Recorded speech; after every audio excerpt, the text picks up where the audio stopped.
welcome you all back to our Wednesday night studies. We're probably going to study the one lesson in Numbers that everybody knows, and that's the story of the 12 spies. So I tried to find some things that you probably hadn't thought about. First off, the title of our lesson is called Shelach. Shelach means to send. And actually, Shelach is found in 3 of the Parshat titles. This one, and if we go back to the book of Genesis, we're at Vayishlach, which is where Jacob sends messengers to Esau to let him know he's coming. And then finally, there's the one on Beshlach, in which, again, we're dealing with the fact that that Pharaoh was throwing all of the Israelis out of the country over the loss of all of the firstborns. So that's where we come from. Now, in this particular lesson, we all understand the fact that, well, let's start reading it together, okay? So I want you to turn to Genesis 2, Numbers 13, and we're going to start in the first verse. That way I don't get lost. So it begins by saying, Hashem spoke to Moses saying, send men, which again, Shelach. And if you please, let them. Now, most scriptures say spy, but the word here actually is the word for to survey.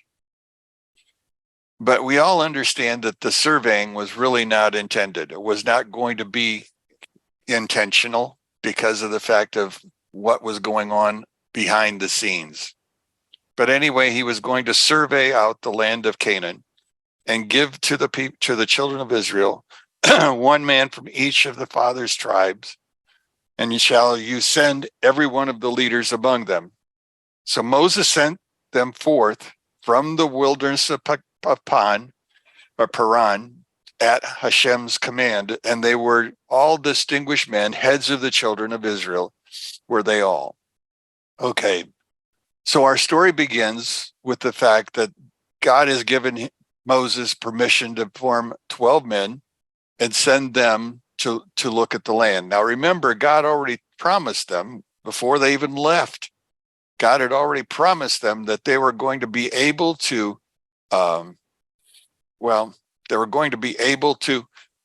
go into the land, and when they got there, the land would be plentiful. Not only that, the land would also provide them with wealth, because many of the characters that were living there already were very wealthy. And so many of them were going to gain the wealth.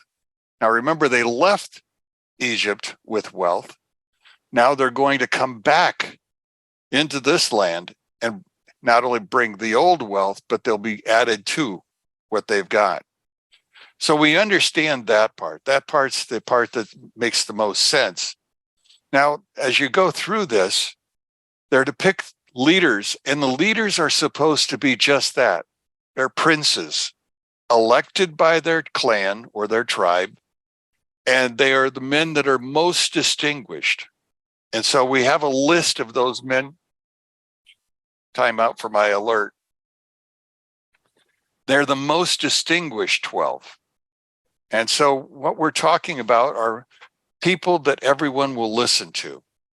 So if you look at verse number 8 first, I'm not going to read all their names because I only want us to notice a couple names and then go from there. And that's in verse number 13. It says, for the tribe of Ephraim, Hoshua, son of Nun. So he was the character picked by the tribe of Ephraim, which would have been a good choice because he had been with Moses all the way along. And so he was actually, in fact, there are references to him and Moses in the Talmud.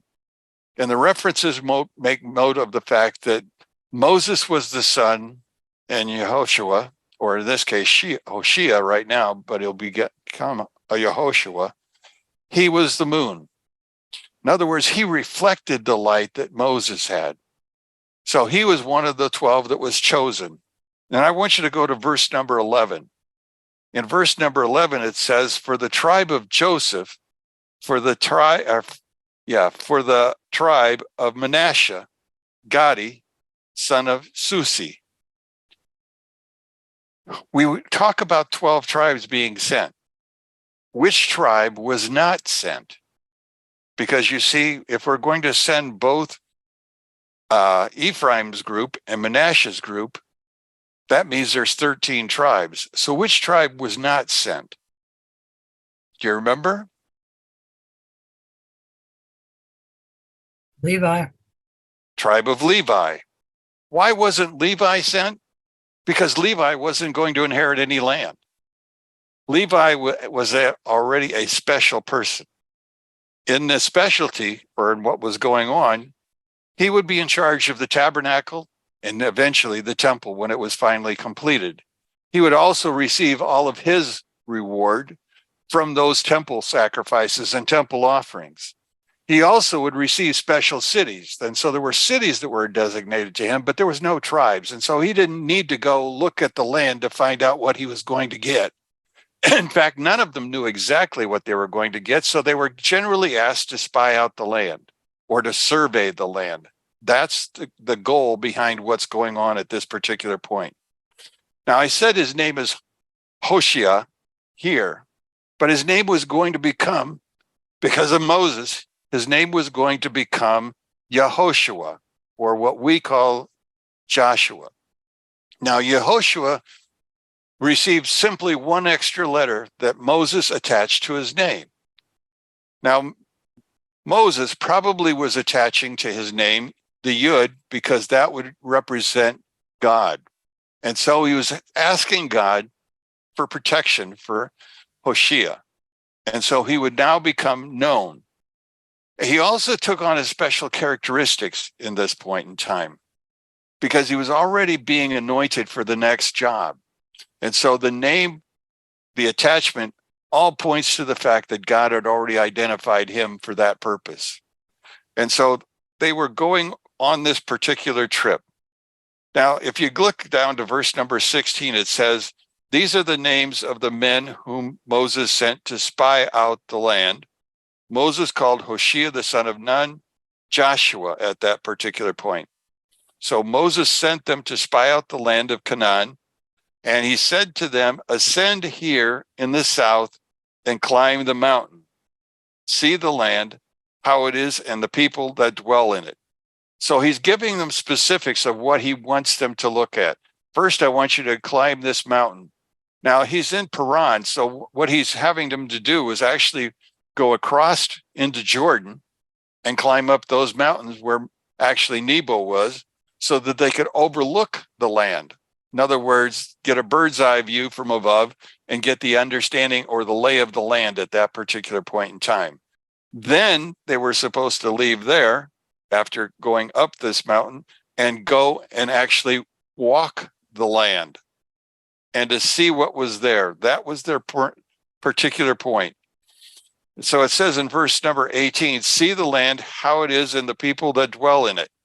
It is strong, or is it strong or weak?" So he's asking them to take a look at the characters who live there. Is it few or is it numerous? How is the land in which it dwells? Is it a good land or is it bad? And how are the cities in which it dwells? Are they open or are they fortified? How is the land? Is it fertile or is it lean? Are there trees or are not? You shall strengthen yourself and take from it the fruit of the land. Notice, strengthen yourself just to carry the fruit out. So we know that the fruit was going to be heavy to begin with. Moses hadn't been there either, but Moses knew what he had understood from Jethro from all those years. So they were to bring back figs and grapes, and that's what they were coming back with. Now, the second character that found himself going along this trip was Caleb. Caleb was Caleb will eventually, not at this point, but Caleb will eventually marry Miriam. They will become a couple. But at this particular point, they have not been married. That's something that's going to happen during the 40-year period that they're in the wilderness. So as they're going through this, Caleb is the other character. Now, they were supposed to go to different places. Verse 23 says they arrived at the valley of Eshcol and cut from there the vines of one cluster of grapes and bore it on a double pole. So we know that it's there, and pomegranates and figs. And the valley of Eshcol was basically a fruit valley. His orchards is what he's talking about. So they returned from spying after 40 days. Now, Caleb did not go with the group. We're not told whether the group split into twos or went all together, but we know that the group went into the land and they did bring back some of the fruit of the land. But we don't know exactly what went on. But we do understand that Caleb left the group and went immediately to Machpelah. Now, he makes this trip to where Machpelah is on his own. So the question that we came to the rabbis, why does he go there? What is it about that particular place that he needed to go to? Well, in understanding what was happening, Caleb had an attraction to Abraham, although it doesn't seem like it's possible. But their stories are going that in this process, Caleb knew, well, he didn't know, he understood that Abraham first plotted out the ground. And he also evidently knew that the spies were going to create a story so that they would not leave the wilderness. Now, there were several reasons that were given for that. One was the fact that the giants were in the land. That would be easy to understand. But two, they also understood the fact when Eldad and Medad were in the camp after Moses had selected the 72 and two of them didn't come, and that was Eldad and Medad, that they were meeting with Moses. And at the same time, out in the village or out in the tribes, Eldad and Medad were prophesying. Well, the question was, what was it that they said?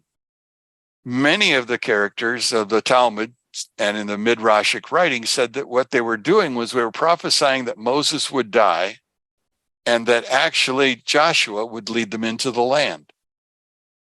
So in the course of time, one of the things that appears to have happened is the fact that while they were away, they were also plotting the death of Joshua.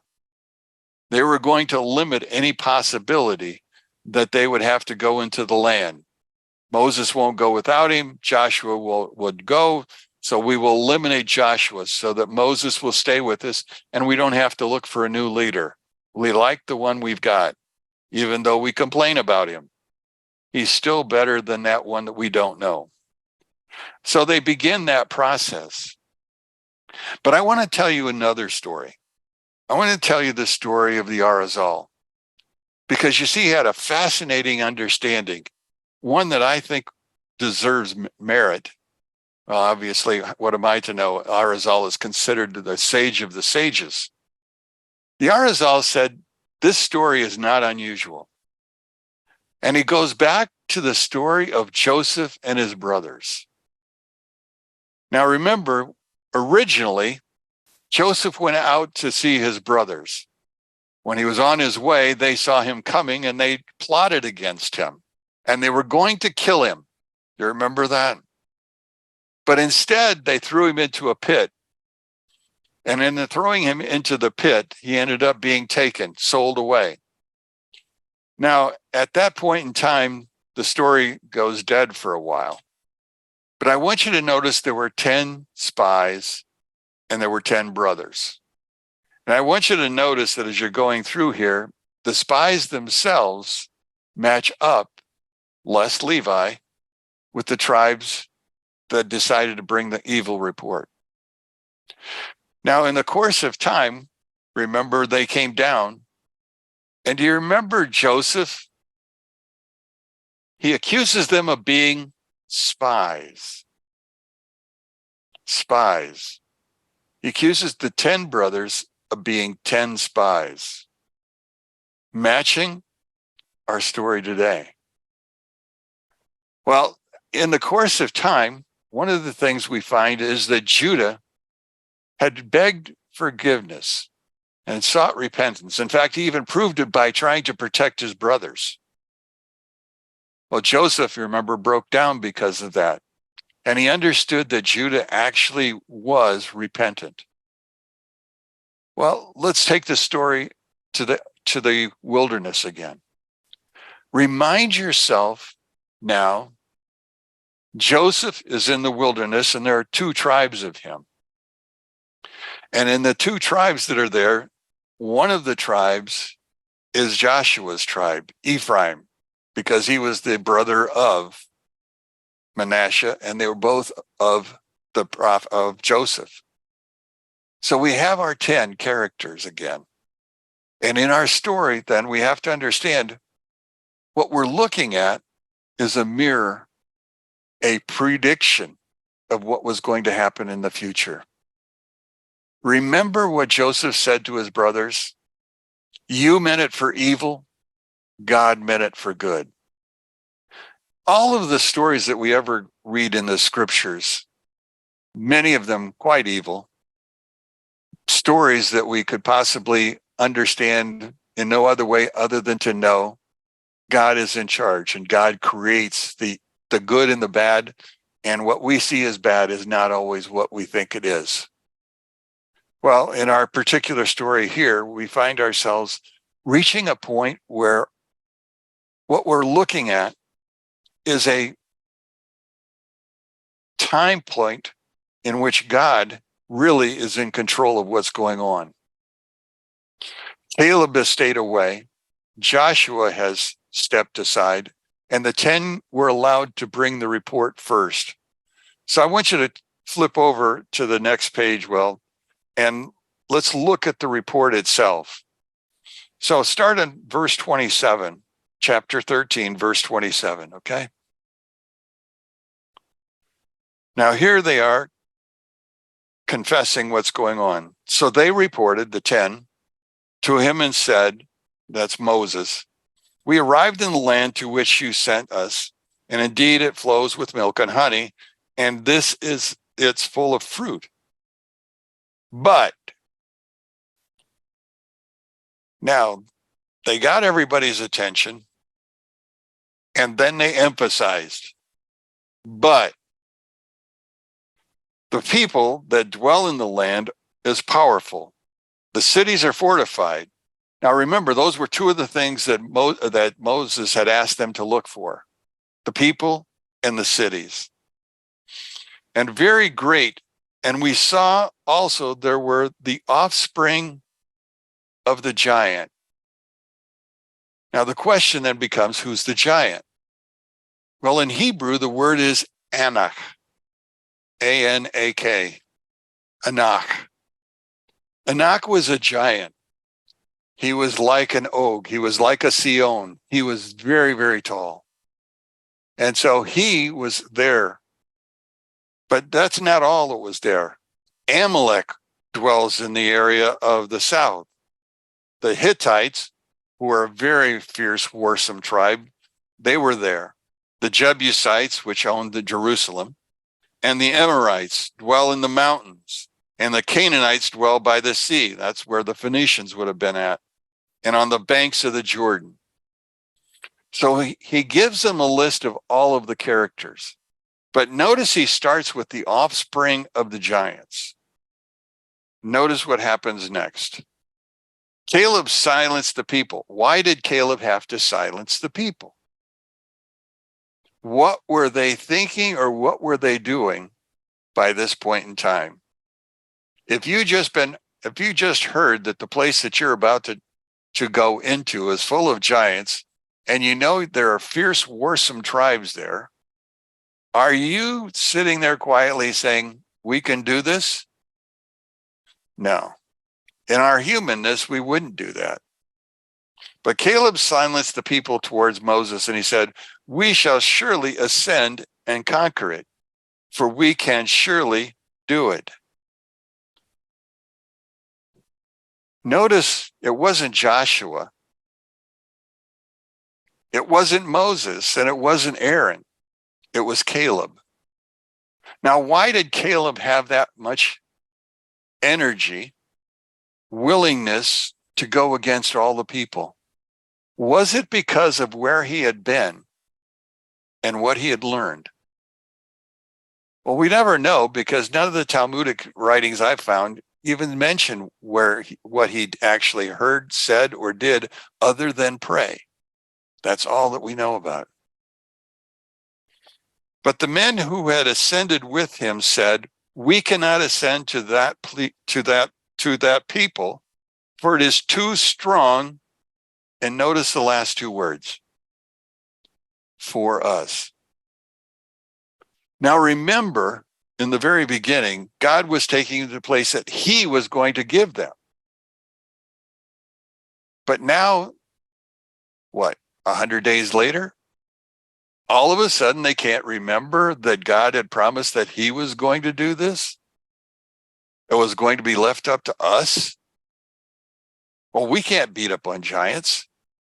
They're too big. And what about the Hittites? Oh, and the Philistines, all of the armor. Remember that group that went up early trying to get into the land and how they were all slaughtered? You remember those Ephraimites? There were 100,000 of them, I think. Can you imagine the stories that were going at that point in time? Now they brought forth to the children of Israel an evil report on the land, and they had spied out, saying, the land is, the land through which we have passed to spy it out is a land. Notice what it does. It devours its people. What do you think it means that it devours its people? They bury them. They bury their dead in the ground. It devours their people. All the people that we saw in it were huge. Before it was just there were giants in the land. Now they're all huge. They're all big. Now imagine what's going on. They're all big. So the group was very, very different. When it didn't seem to fit where they were at that point, they added to it. But that's what you and I do when we add to our story, when it's not quite believed in the first place. We look for other details, or we look to make sure we emphasize the right things. And that's what they did. Now there, notice what next. There we saw the Nephilim. The Nephilim. Who were the Nephilim? Well, the Nephilim were giants also, but they were giants from before the flood. So now they're finding that the land is not only full of giants, but it's also full of giants who had been the sons of men and the daughters of men and the sons of God. Two angels had intermarried. Remember, there were those angels that decided that they could take care of this and get it all straightened out. Well, somehow their children ended up on the other side. And so therefore the land was filled with Nephilim, the sons of the giants. From among the Nephilim, we were like grasshoppers in our eyes, and so we were in theirs. Now, the question is, did they show themselves to the Nephilim? Or were they looking at it from a distance? Or did they see Nephilim at all?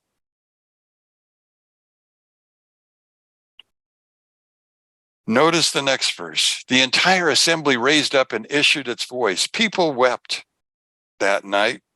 All the children of Israel murmured against Moses and Aaron, and the entire assembly said to them, if only we had died in the land of Egypt. If only we had died in this wilderness. Why is Hashem bringing us to the land to die by the sword? Do you notice the first thing that they mention is, why did we leave Egypt? Egypt really was never out of their minds. Egypt has still prevailed. They had not gotten away from Egypt. Certainly they had been to Mount Sinai. Certainly they had experiences, things that should have changed their mind. Manna every day, water going with them wherever they went. the quail, all of the miracles that they had experienced, not counting the miracle at Sinai itself. And yet, what was the strongest pull? Not God, but Egypt. Now, they were already in the wilderness. Well, why don't you just let us die here? But remember, there was the group that decided that they were going to make sure Joshua didn't live and that Moses did, and we would stay in the wilderness. Also understand, in staying in the wilderness, those men, the 10, would have still been in charge of their tribes. There wouldn't have been any way that they would have lost their positions. Because you see, once you go into the land, what happens to them? They begin to split. And it was no longer one man controlling a tribe. It was now each clan was its own tribe. So they were going to lose their power. That was not acceptable. But look down at verse number 5, because this is the strong one. Moses and Aaron don't refute anything that's said. Moses and Aaron fell on their faces before the entire congregation of the assembly of the children of Israel. Moses has nothing to say. Aaron has nothing to say. Who's the only one who's had anything to say in favor of going into the land? Only Caleb. Only the one who had gone to visit Abraham. He's the only one.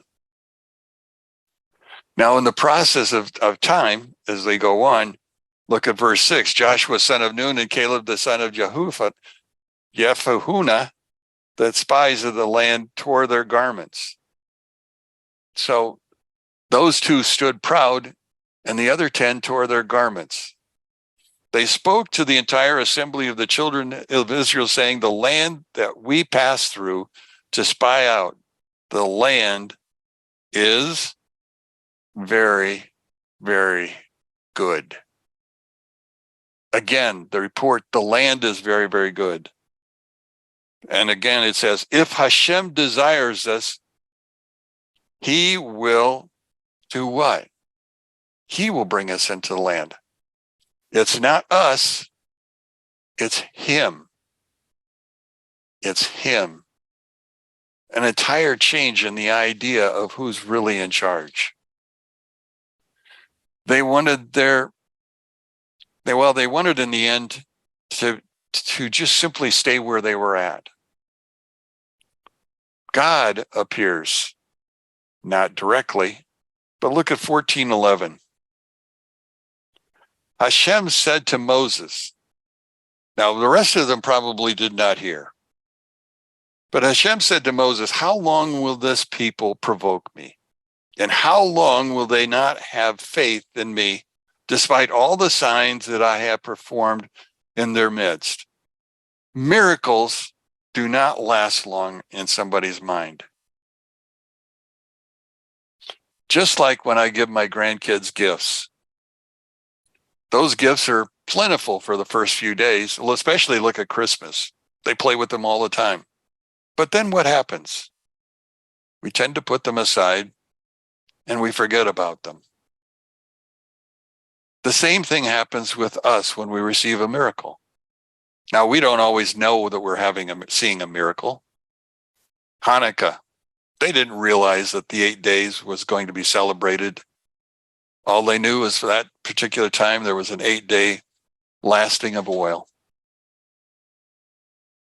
Moses said in verse 13, Moses said to Hashem, then Egypt, from whose midst you brought us up, this nation with your power, they will hear, and they will say about the inhabitants of this land, they have heard that you, Hashem, are in the midst of its people, that you, Hashem, appeared eye to eye, and your cloud stands over them, and that in a pillar of a cloud you go before them by day, and the pillar of fire by night. Yet you killed this people like a single man. So he's going back and relating again. Moses understood. He knew a God could do what he wanted to do. But the one thing he was certain of, that God was in the midst of his people. But again, he hadn't relayed that to the people. All he had relayed to the people was his laying down, prostrating on the ground, praying, which is a good thing, except when you're the leader and they're asking you for an opinion. Then it's not such a good thing to be silent.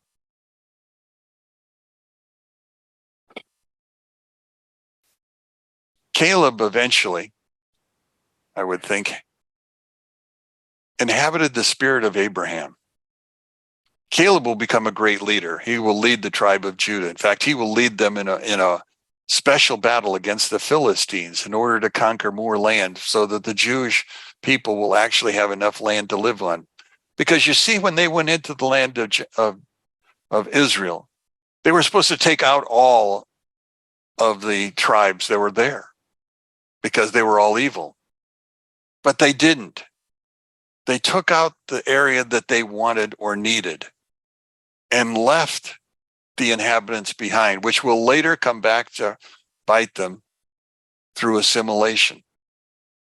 Because you see, they will soon be picking up the habits that they had back in Egypt, idolatry. Now, Caleb was specially protected. Well, he had the soul of Judah, evidently, and he had really repented. He was totally righteous before God. And so as he takes on the mantle of Abraham, he does what he should do. Sometimes God calls upon us to stand against the crowd, to be the only one willing to stand up, even though there are others that are like that. Look at our country today. Who has the stronger voice? Who's attempting to gain the stronger voice? What they saw in their own eyes, they perceived as being reality. But it actually was a contradiction. Because you see and understand that Moses will slay Og. They will tear down Sion and his fortress. And he was considered the strongest. Why won't they be able to conquer the other? Nothing stands in their way except their minds. Abraham was told that his descendants would be as numerous as the stars in the heaven. Yet God told him to bring his only son and offer him up on this mountain. How could this seemingly contradiction be reconciled? It's a paradox. But Abraham understood that within the context of human intelligence, it's not reconcilable. But however, he did understand that within the context of the divine realm, within God, in that realm, in the mind of God, there was no contradiction. Abraham did not question God because he knew that within the limits of his human capacity, he could not understand. Only the divine could understand. Situations may seem completely irrational and unexplainable, but this is only in the case in our own limited context. Many times, people have questioned that they cannot go beyond. They are trapped within their own limited perspective. I'm that way many times. But again, if I go back to remember the Mount Sinai, every person there had his own view of what was going on that mountain. That meant every person had a limited understanding. They were limited by the place that they were. God is never limited by place nor time. This caused them to accept their own assumptions, and they assumed the fact that they could not conquer the land. Therefore, God had done them no favors. We understand the mistake that the spies made. Now we must pause to think about the world that we live in. Is the world that we live in filled with giants? Is it unconquerable? Do things change? And if they change, is it because of us or is it because of God? Where do we stand? Where do we fit? We have to understand it's a paradox. Our minds cannot comprehend what God knows and does. Okay, I've talked for 40 minutes. That's enough. Anybody have thoughts?